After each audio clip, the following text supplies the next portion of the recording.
তার আগে প্রথমে আপনাদের আমি মনসুনের স্থিতিটা জানাই। আজকে মনসুন আরেকটু এগিয়েছে। আমাদের রিজিয়নের উড়িষ্যার কিছুটা পোর্শনে আরো ঢুকে মনসুন এগিয়েছে। এবং আজকে আপনার এবং ব্যাপারটা হচ্ছে যে আগামী 2-3 দিনের মধ্যে কন্ডিশন যথেষ্ট ফেভারেবল হওয়ার সম্ভাবনা আছে, যাতে করে মনসুন আমাদের গ্যাঞ্জেটিক ওয়েস্ট বেঙ্গল, ঝাড়খণ্ড এবং এবং আপনার remaining part of north Bengal যেটাকে বলি, সেখানেও আপনার মনসুন ঢুকে যাওয়ার যথেষ্ট সম্ভাবনা রয়েছে। অর্থাৎ আগামী জাস্ট মিনিট হচ্ছে 2-3 দিন।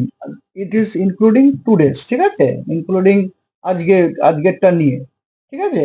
তো মনসুন ঢোকার সম্ভাবনা আছে। আর একটি সাইক্লোনিক সার্কুলেশন আপনার আহ, একটা সাইক্লোনিক সার্কুলেশন রয়েছে, সেটা রয়েছে আপনার নর্থ ওয়েস্ট বে অফ বেঙ্গলে এবং তার পার্শ্ববর্তী এরিয়াতে। সেই সাইক্লোনিক সার্কুলেশনটা কিন্তু আপার এয়ার, সারফেসে নয়, মনে থাকে যেন।